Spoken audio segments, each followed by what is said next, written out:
आज के दौर में आए दिन पति पत्नी के रिश्तों में विवाद, हिंसा और एक दूसरे की जान लेने तक की खबरें सामने आती है।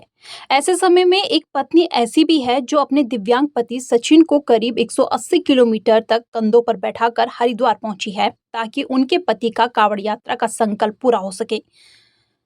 दोनों ने हर की पैड़ी से गंगाजल भरने के बाद कनखल स्थित दक्षेश्वर महादेव मंदिर में जलाभिषेक किया है। करीब 12 साल पहले रीढ़ की हड्डी में चोट लगने के बाद सचिन चलने फिरने में असमर्थ हो गए, लेकिन भगवान शिव के प्रति उनकी आस्था कभी कम नहीं हुई। जब उन्होंने कांवड़ यात्रा की इच्छा जताई तो पत्नी आशा ने इसे अपना संकल्प बना लिया। पिछले वर्ष की तरह इस बार भी उन्होंने पति को कंधों पर बैठाकर हरिद्वार तक का सफर तय किया। दोनों अपने बच्चों के साथ हरिद्वार पहुंचे, गंगा जल लिया और भगवान शिव का जलाभिषेक किया है। सचिन और आशा की ये कहानी सिर्फ आस्था नहीं बल्कि समाज के लिए रिश्तों की सच्ची मिसाल बन गई है। अब कभी इसी तरह से प्लान किया है कि जैसे हम पिछले साल आए थे और अब कभी हम इसी तरह कैसे से किया था? वो पीठ पर बिठा के यात्रा कराई थी। कितने किलोमीटर का आपका सफर? 180 किलोमीटर का सफर।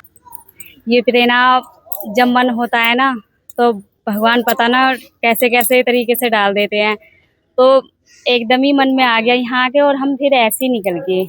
पैदल पैदल चलते हैं, अपने सफ़र अच्छा रहा, लेकिन कठिनाइयाँ तो देखो हर चीज़ में होती है, लेकिन इस सफ़र भी हम सोचते हैं कि अच्छे से ही जाए, जैसे हमारे पिछले साल अच्छे से गया था। तो मैं बोल रही हूँ कि ये अब कलयुग चल रहा है।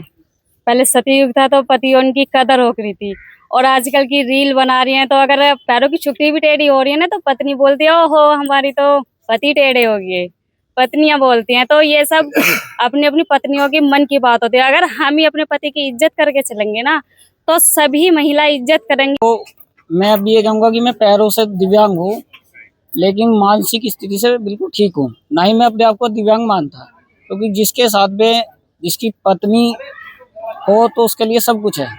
कहते हैं कि पत्नी घर की लक्ष्मी होती है। भले चाहे आदमी 10 रुपए कमाए, लेकिन जो घर की पत्नी होती है उससे बरकत होती है। मान लो कमा के तो हम 1 लाख रुपए ला रहे हैं, लेकिन घर में कलेश हो रहा है तो 1 लाख रुपए काम का नहीं है। उसको इस्तेमाल करने वाली पत्नी ठीक हो तो परिवार 10 रुपए में भी बढ़िया चल सकता है। दूसरी पत्नियां हैं कि अगर ऐसे ही चलता रहा तो आने वाले कल में जो हमारे भारत की धार्मिक भावनाएं हैं, शादी की, विवाह की, ये सब एक दिन खत्म हो जाएगी और आने वाला जो वंश है हमारे भारत की संस्कृति वो बिल्कुल खत्म हो जाएगी।